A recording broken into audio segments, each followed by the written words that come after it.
2 கொரிந்தியர் 4ஆம் அதிகாரம் 17ஆம் வசனம். அதி சீக்கிரத்தில் நீங்கும் லேசான நம்முடைய உபத்திரவம். For our light and momentary troubles are achieving for us an eternal glory that far outweighs them all. கிறிஸ்துவுக்குள் பிரியமானவர்களே, அதி சீக்கிரத்தில் உபத்திரவம் நீங்கும் என்ற தலைப்பின் கீழாக நம்முடைய தியானம். நம்முடைய வாழ்வை நாம் பார்க்கும்போது உபத்திரவம் இல்லாத மனிதர்களே இருக்க மாட்டார்கள். அந்த உபத்திரவம் ஒவ்வொருவருக்கும் ஒவ்வொரு விதமாக இருக்கும். அந்த உபத்திரவங்களை எல்லாம், வேதனைகளையும் பாடுகளை எல்லாவற்றையும் சகித்து கொண்டு அதை மேற்கொள்ளுகிறவர்கள் ஜெயத்தை பெறுகிறவர்களாக இருக்கிறார்கள். இன்றைக்கு கர்த்தராகிய இயேசு கிறிஸ்து உபத்திரவமும் வேதனையும் படுகிற நம்மை பார்த்து சொல்லுகிறார், அதி சீக்கிரத்தில் நீங்கும் லேசான உபத்திரவம் என்று சொல்லுகிறார். அதி சீக்கிரத்திலே நம்முடைய உபத்திரவங்களும் வேதனைகளும் நீங்கும் என்ற நம்பிக்கையை இந்த நாளிலே கர்த்தராகிய ஆண்டவர் நமக்கு தருகிறார். வேதத்திலே நாம் பார்க்கும்போது 2 ராஜாக்கள் 5ஆம் அதிகாரம் 1-14 வரையுள்ள வசனங்களிலே அங்கே சீரிய ராஜாவின் படைத்தலைவனாகிய நாகமான் என்ற ஒரு மனிதனுக்கு குஷ்டரோகம் உண்டாகிறது. அந்த குஷ்டரோகத்தினாலே அந்த மனிதன் பாதிக்கப்படுகிறான். அவனுடைய தோள்கள் எல்லாம் ஒருவேளை அழுகி போயிருந்திருக்கும். அப்பொழுது சீரியாவிலிருந்து படைகள் புறப்பட்டு இஸ்ரவேல் தேசத்திலிருந்து ஒரு சிறு பெண்ணை சிறைப்பிடித்து கொண்டு வருகிறார்கள். அந்த சிறு பெண் நாகமானின் மனைவிக்கு வேலைக்காரியாக இருக்கிறாள். அவள் தன்னுடைய நாச்சியாருடைய வேதனையை பார்க்கிறாள். தன்னுடைய எஜமான் கஷ்டப்படுகிறதை அவள் பார்க்கிறாள். தான் அடிமையாக வந்த போதிலும் தன்னுடைய தேசத்தில் இருக்கிற தீர்க்கதரிசி கர்த்தரிடத்திலே வேண்டிக் கொள்ளும்போது கர்த்தர் சுகம் கொடுப்பார் என்ற நம்பிக்கையை அந்த எஜமானியிடத்திலே சொல்லும்போது அந்த எஜமானி அதை கேட்கிறாள். இவள் அடிமைதானே, சிறு பெண் தானே, இவள் சொல்வதை நான் ஏன் கேட்க வேண்டும் என்றெல்லாம் நினைக்காமல் அந்த சிறு பெண்ணின் வார்த்தையை கேட்டு அதை தன்னுடைய கணவருக்கு சொல்லும்போது அந்த கணவரும் இந்த பெண்ணின் பேச்சை கேட்கிறார். தன்னுடைய இஸ்ரவேல் தேசத்திற்கு போகும்படியாக தன்னுடைய ராஜாவை சென்று பார்க்கும்போது அங்கே ஒரு நிருபம் கொடுக்கப்படுகிறது. அதை எடுத்துக்கொண்டு இஸ்ரவேல் தேசத்திற்கு வருகிறார். இஸ்ரவேலிலே ராஜாவாகிய மனுஷன் அந்த வஸ்திரங்களை எல்லாம் கிழித்து கொள்ளுகிறான். ஏன் என்னிடத்திலே இவன் இந்த குஷ்டரோகியை அனுப்ப வேண்டும் என்று. அப்பொழுது இஸ்ரவேலிலே எலிசா என்ற தீர்க்கதரிசி அதை அறிந்தவராக அந்த மனிதனை தன்னிடத்திற்கு வரும்படி அழைக்கிறார். அந்த நாகமான் தன்னிடத்திற்கு வரும்போது எலிசா தீர்க்கதரிசி வீட்டை விட்டு வெளியே வராமல் தன்னுடைய வேலைக்காரன் மூலமாக நீ போய் யோர்தானிலே சென்று 7 முறை குழி என்று சொல்லி அனுப்புகிறார். அந்த மனிதனுக்கு கடும் கோபம் வருகிறது. எங்களுடைய தேசத்திலே தமஸ்குவிலே இல்லாத நதிகளா? அதைவிட நல்ல நதிகள் தமஸ்குவிலே இருக்கிறதே, ஏன் என்னை இப்படி செய்ய சொல்லுகிறார்? என்னை வந்து பார்க்கவே இல்லை என்று வருத்தப்படுகிறார், கோபப்படுகிறதை நாம் பார்க்க முடியும். கர்த்தருடைய செயல்கள் நமக்கு ஆச்சரியமானவைகளாக இருக்கும். இந்த மனிதனுக்கு அது தெரியாதல்லவா? அவருடைய வேலைக்காரர்கள் சொல்லுகிறார்கள், இந்த தீர்க்கதரிசி ஒரு கடினமான காரியத்தை செய்ய சொல்லி இருந்தார், நீங்கள் அதை செஞ்சிருப்பீங்க இல்லையா? இப்பொழுது அவர் சொல்லுகிற இந்த சாதாரண காரியத்தை நீங்கள் செய்யுங்க, என்ன மாற்றம் நடக்கும் என்பதை நம்ம பார்ப்போம் என்று. ஏனென்றால் எலிசா தீர்க்கதரிசி சொல்லியிருப்பார், நீ அந்த யோர்தானில் 7 முறை ஸ்நானம் பண்ணும்போது உன்னுடைய சரீரம், உன்னுடைய மாம்சம் புதிதாக பிறந்த குழந்தையோட மாம்சத்தை போல மாறும் என்று சொல்லியிருப்பார். அப்போ அப்படி நடக்குதா இல்லையானாவது நம்ம பார்ப்போம் அப்படின்னு சொல்லி அந்த வேலைக்காரங்க சொல்கிறாங்க. அதை கேட்டு அந்த நாகமான் யோர்தானிலே 7 முறை ஸ்நானம் பண்ணி எழுந்தபோது அங்கே அவனுடைய மாம்சம் சிறு குழந்தையின் மாம்சத்தை போல மாறுகிறது.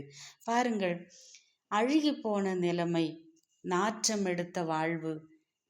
அவனுடைய ஒரு படை தளபதியாக இருந்தாலும் கூட தன்னுடைய சரீரத்தின் வேதனைகளும் பாடுகளும் எவ்வளவாக இருந்திருக்கும். இன்றைக்கு நம்முடைய வாழ்விலும் கூட இது போன்ற காரியங்கள் இருக்கும். ஒருவேளை இப்படிப்பட்ட குஷ்டரோகம் இல்லாமல் இருக்கலாம். ஆனால் அழுகிப்போன நிலைமையில் இருக்கிற நம்முடைய பாவ வாழ்வாக இருக்கலாம்.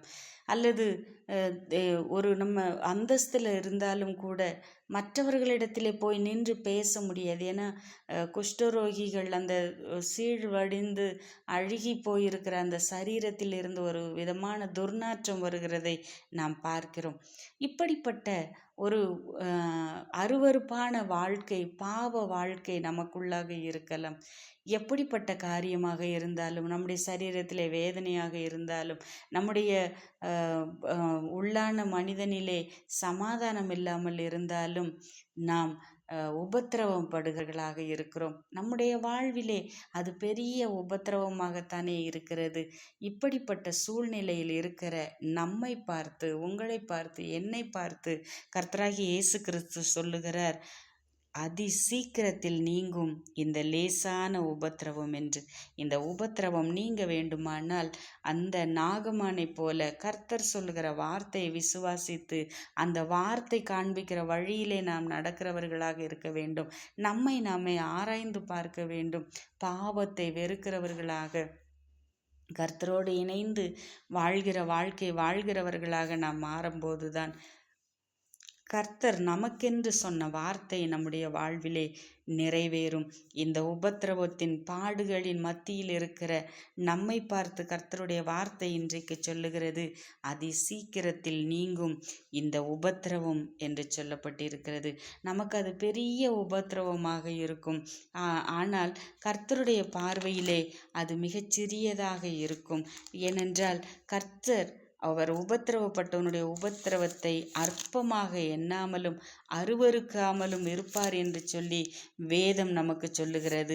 மனுஷருக்கு நேரிடுகிற சோதனையே அல்லாமல் வேறே சோதனை உங்களுக்கு நேரிடவில்லை.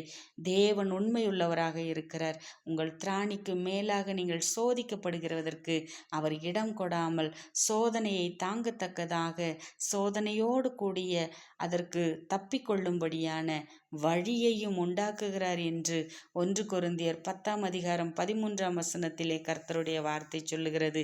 எனவே இந்த உபத்திரவம் நல்லது என்று நாம் பார்க்க வேண்டும். ஏனென்றால் இந்த உபத்திரவத்தின் வழியாக நாம் பலவிதமான காரியங்களை கற்றுக்கொண்டிருப்போம். உபத்திரவம் எனக்கு நல்லது, அதனால் நான் உம்முடைய பிரமாணங்களை கற்றுக்கொண்டேன் என்று தாவீது சொல்லுகிறார். அப்போ தாவீதோட வாழ்வு பிரமாணங்களை கற்றுக்கொண்டதினாலே ஒரு தேவனை நோக்கிய வாழ்வாக இருக்கிறது, தேவனோடு கூட நடக்கிற வாழ்வாக இருக்கிறது. அப்படிப்பட்ட கிருபையை கர்த்தர் இன்றைக்கு நமக்கு தந்திருக்கிறார். எனவே நமக்கு வருகிற சோதனைகள், நமக்கு வருகிற பாடுகள், பிரச்சனைகள், உபத்திரவங்கள் எல்லாவற்றையும் கர்த்தரிடத்திலே நாம் சொல்லுவோம். இந்த லேசான உபத்திரவம் நம்முடைய வாழ்வில் இருந்து நீங்கும். கர்த்தர் நம்மை விடுதலையாக்கி நன்மையானவைகளை செய்ய அவர் வல்லவராக இருக்கிறார். ஏனென்றால் இயேசு கிறிஸ்து நமக்காக எல்லாவற்றையும் சிலுவையிலே சகித்து சுமந்து எல்லாவற்றையும் அவருடைய காலின் கீழே மிதித்து போட்டு இருக்கிறார். நமக்காக அவர் ஜெயத்தை தந்திருக்கிறார். இந்த சிந்தையோடு இந்த நாளை துவங்குவோம், ஜெபம் செய்வோம். அதி சீக்கிரத்தில் நீங்கிவிடும் இந்த லேசான உபத்திரவம், அதி சீக்கிரத்தில் நீங்கிவிடும் இந்த லேசான உபத்திரவம். உள்ளார்ந்த மனிதன் நாளுக்கு நாள் புதிதாக்கப்படுகின்ற நேரமிது.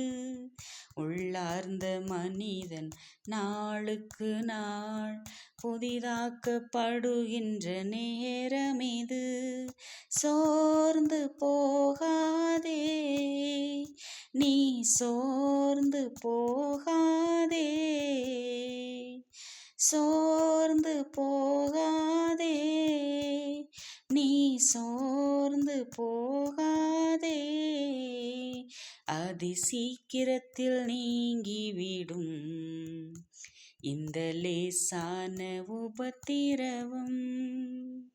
ஆமாண்டவரே, எங்களுடைய வாழ்க்கையிலே காணப்படுகிற இந்த உபத்திரவம் அது லேசானதாக கர்த்தர் மாற்றி அந்த உபத்திரவத்தின் பாதையிலிருந்து எங்களை விடுதலையாக்கி எங்களை வெற்றிக்கான வழியிலே நீர் நடத்துவீர். எங்களை ஜெயம் எடுக்க கர்த்தர் கிருபை செய்வீர். நாங்கள் ஆண்டவரை இந்த நாளிலே இந்த உபத்திரவம் நீர் நீக்குகிறவராக இருந்து எங்களை நடத்துவீர் என்ற நம்பிக்கையோடு இயேசுவின் மூலம் செபிக்கிறோம் பிதாவே.